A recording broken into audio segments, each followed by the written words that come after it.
वापस देवत्व प्रभुपाद साधु कौन है? Back to Godhead volume 03p02 1956 Sanskrit शब्द साधु का अंग्रेजी में भिक्षु शब्द से अनुवाद किया गया है और बहुत कम ही किसी अन्य शब्द ऋषि के साथ। लेकिन श्रीमद् भागवत गीता या श्रीमद् भागवत जैसे प्रकट शास्त्रों में साधु का अलग अर्थ है।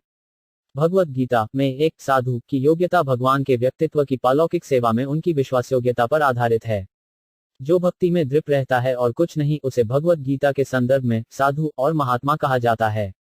भले ही कोई व्यक्ति कुछ दुष्ट आदतों के लिए उपयुक्त हो, जो एक साधु को अपनी व्यक्तिगत योग्यता के हिस्से के रूप में नहीं होनी चाहिए, उसे भी साधु के रूप में स्वीकार किया जाता है, क्योंकि वह भगवान के व्यक्तित्व की सेवा में अपनी कट्टर निष्ठा की एकमात्र योग्यता है। इस संबंध में भगवत गीता में वर्णित श्लोक इस प्रकार है, देवनागरी में अपि सैत्सु दुराकारो भजते मम अनन्याभाग साधुरेव सा मंतव्य सम्यक व्यवसितो ही सा शब्दों अपि चेत सुदुराचार भजते मम अनन्याभक साधु एबा सा मंतव्य सम्यक व्यवसिता हाय स। अनुवाद भले ही एक व्यक्ति दुष्ट आदतों का आदी है, फिर भी उसे भगवान की सेवा में अडिग वफादारी की एकमात्र योग्यता के लिए एक भक्त ऋषि माना जाना चाहिए, क्योंकि इस तरह से वह अच्छी तरह से स्थापित है। मुराद एक भक्त साधु की प्रमुख योग्यताओं का उल्लेख चैतन्य चरितामृत में किया गया है।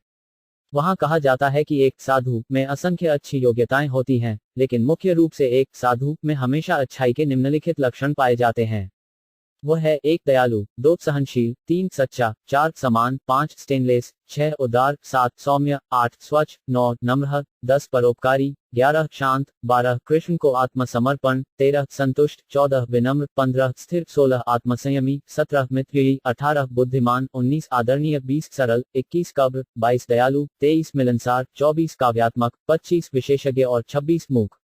भगवत गीता ने एक साधु की उपरोक्त सभी प्राथमिक 26 योग्यताओं को इस कथन के द्वारा समाप्त नहीं किया है, भले ही मनुष्य शातिर आदतों का आदी हो। इस विचार को निम्नलिखित श्लोक में समझाया गया है, जिसमें कहा गया है कि ऐसा कुआं बसे हुए भक्त जल्द ही साधु की सभी पवित्र योग्यताओं के साथ अच्छी तरह से योग्य हो जाएंगे।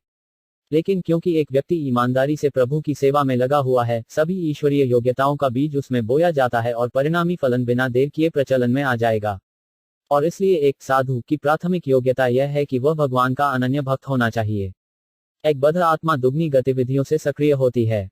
एक का अभिनय उसके भौतिक संबंध के संबंध में किया जाता है और दूसरा उसकी आध्यात्मिक पहचान के संबंध में किया जाता है। जहां तक शरीर के साथ उसके संबंध का संबंध है, उसे अपने भौतिक शरीर और मन के संबंध में सामाजिक रीति रिवाजों और अन्य सभी सामानों का पालन करते हुए शरीर और आत्मा को बनाए रखने के मामले में बहुत सी चीजों और परंपराओं का पालन करना पड़ता है। लेकिन उनकी आध्यात्मिक पहचान का संबंध उनके भौतिक संबंध से अलग है, और यह आध्यात्मिक पहचान भगवान की दिव्य सेवा में उनकी दृढ़ निष्ठा से प्रदर्शित होती है। यही भक्ति सेवा की शुद्ध चेतना है। और बद्ध अवस्था में, यानी जब तक इस भौतिक शरीर और मन को बनाए रखना होता है, निश्चित रूप से दोनों तरह से संबंध रखना है, अर्थात भौतिक और आध्यात्मिक रूप से। भले ही कोई आध्यात्मिक रूप से बहुत ऊंचा हो, उसे शारीरिक संबंधों को खींचना पड़ता है, और आध्यात्मिक क्षेत्र में उसकी उन्नति और प्रगति के अनुपात में यह शारीरिक संबंध या भौतिक आवश्यकता कम हो जाती है। क्योंकि एक व्यक्ति आध्यात्मिक रूप से प्रवृत्त होता है, उसके पास अनावश्यक भौतिक लालसा नहीं हो सकती है, जैसे कि पूरी तरह से पोषित व्यक्ति को और भूख नहीं हो सकती है। आध्यात्मिक पूर्णता के उच्चतम स्तर पर भौतिक लालसाएं पूरी तरह से बंद हो जाती हैं। भारत की सभ्यता इसी सिद्धांत पर आधारित थी। क्योंकि वे आध्यात्मिक रूप से उन्नत थे, उन्होंने जीवन की अत्यधिक भौतिक आवश्यकताओं की मांग की। अतीत में कम भौतिक उन्नति भौतिक ज्ञान की कमी के कारण नहीं थी, लेकिन वे अनावश्यक सामग्री में परेशान होना पसंद नहीं करते थे। लेकिन अंतरिम अवधि में भौतिकवाद से आध्यात्मिक उन्नति के संक्रमण चरण में कभी कभी ऐसा हो सकता है कि एक अध्यात्मवादी अपनी पिछली भौतिक शातिर आदतों के कारण अचानक भौतिक रूप से गर्भपात कर लेता है। हमें ऐसे सामयिक संकेतों से परेशान नहीं होना चाहिए, बशर्ते कि कोई भगवान की सेवा से विचलित न हो। भगवान की सेवा में दृढ़ विश्वास विचलित भक्त को फिर से सही रास्ते पर लाएगा और भक्त अविचल प्रगति करेगा। भक्ति मार्ग इतना पक्का है। सुदुराचार शब्द या शातिर कृत्यों में निम्नतम गुणवत्ता के सभी कार्य शामिल हैं, जैसे कि हत्या, चोरी, अपहरण आदि, और इन सब के बावजूद कट्टर भक्त की सेवा में अडिग विश्वास की उसकी एकमात्र योग्यता से बच जाएगा। भगवान। लेकिन यहाँ यह ध्यान दिया जाना चाहिए कि ये बेचैन करने वाली आदतें साधु में बहुत कम प्रदर्शित होती हैं। इसके विपरीत एक साधु की ऐसी परेशान करने वाली आदतें कुछ ही समय में गायब हो जाती हैं, जब तक कि वह भक्ति सेवा में स्थिर नहीं हो जाती।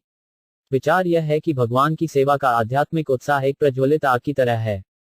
यह इतना मजबूत और शुद्ध है कि एक नौसिखिया शुरुआत करने वाले की सभी अशुद्धियां कुछ ही समय में खत्म हो जाती हैं, और वह ऊपर बताए गए साधु के सभी अच्छे गुणों के साथ योग्य हो जाता है। इसलिए निष्कर्ष यह है कि एक साधु और भगवान के व्यक्तित्व का शुद्ध भक्त समान है। ऐसा साधु मुख्य रूप से सहनशील, दयालु, एक और सभी के अनुकूल, बिना किसी दुश्मन के और आधार पर शांतिपूर्ण होता है। एक साधु को कानों से पहचाना जाना चाहिए, न कि आंखों से।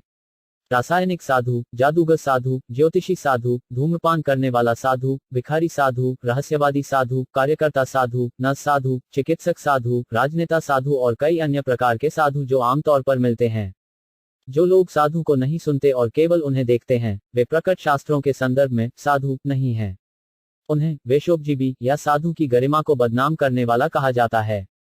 श्रीपाद शंकराचार्य ने भविष्यवाणी की थी कि रोटी की समस्या के समाधान के लिए बहुत से बेईमान लोग लाल वस्त्र धारण करेंगे। चतुर भौतिकवादी तथाकथित साधुओं के पास तांबे से सोना बनाने की जानकारी प्राप्त करने के लिए, किसी बीमारी के इलाज के लिए, अपने कुख्यात कार्यों में विजयी होने के लिए, ज्योतिषीय दिशाओं के लिए, गांजा पीने की कला सीखने के लिए जाते हैं और कई और चीजें। जब वे ऐसे तथाकथित साधुओं द्वारा चकित और ठगे जाते हैं, तो वे साधु घृणा बन जाते हैं और साधुओं के खिलाफ प्रति प्रचार करते हैं। चूंकि ये भौतिकवादी नहीं जानते कि उन्हें किस प्रकार के साधु के पास जाना चाहिए, उनमें से अधिकांश को ऊपर बताए गए साधुओं के विभिन्न समूहों द्वारा धोखा दिया जाता है। साधु का मुख्य कार्य मनुष्य की शक्तिशाली दिव्य चेतना को जगाना है। आमतौर पर गृहस्थ जीवन की दृष्टि में बहुत गरीब होते हैं। सामान्य तौर पर लोग यह समझते हैं कि सभ्यता का मतलब पशु जीवन का एक परिष्कृत तरीका है। जानवर प्रकृति द्वारा निर्धारित भोजन के रूप में खाते हैं, लेकिन एक सभ्य व्यक्ति न केवल प्रकृति द्वारा उसके लिए निर्धारित किया जाता है, बल्कि कई अन्य चीजें भी खाता है जो उसके खाने के दायरे से बाहर हैं। दूसरे शब्दों में, एक सभ्य व्यक्ति खाने आदि की समस्या को गलत तरीके से संभालता है और फिर भी वह खुद को जानवर से ज्यादा कुछ कहता है। यह सभ्य आदमी की बीमारी है। न केवल इसमें बल्कि अन्य मामलों में भी, संकीर्ण दिमाग वाला गृहस्थ अपने कीमती जीवन को कई अन्य तरीकों से बोझिल करता है और इसलिए एक साधु का व्यवसाय है, क्योंकि वह सभी के प्रति दयालु है, उसे उसकी सही स्थिति के लिए जागृत करना। साधु कभी कभी भिखारी की स्थिति स्वीकार कर लेता है, क्योंकि उस पोशाक में वह आसानी से गृहस्थों को अपना परिचय दे सकता है। पहले लोग सम्मानपूर्वक एक साधु और एक साधु को प्राप्त करते थे, क्योंकि वे जानते थे कि ऐसे योग्य साधु की संगति से उन्हें लाभ होगा। और साधु भी सभी के प्रति दयालु होने के कारण सभी गृहस्थों को दिव्य ज्ञान का प्रसार करेगा। और जीवन की छोटी छोटी जरूरतों के लिए वे निश्चित रूप से भीख मांगेंगे। विशिष्ट साधु भगवान चैतन्य थे।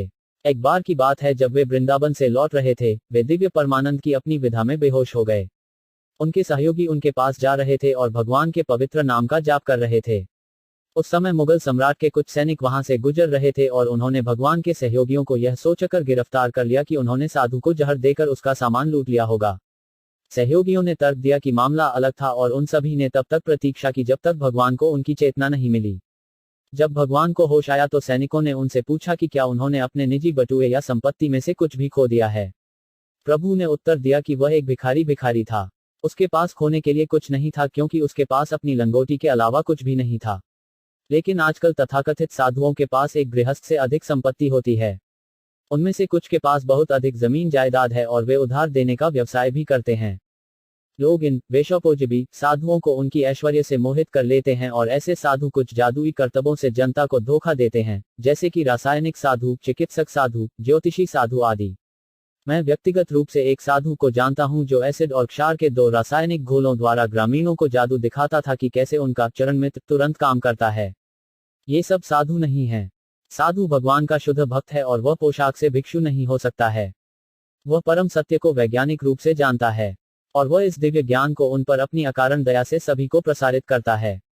लोगों को धैर्यपूर्वक सुनना चाहिए कि एक साधु भगवान के बारे में क्या कहता है और उसे बाहर से नहीं देखना चाहिए। जो भगवान के व्यक्तित्व में विश्वासहीन है वह साधु नहीं हो सकता। देवनागरी में, महात्मा तु मम पार्थ दैविन प्रकृतिन प्रकृते भजन्ति अनन्या मनसो जंत्व भूत दिमव्यम।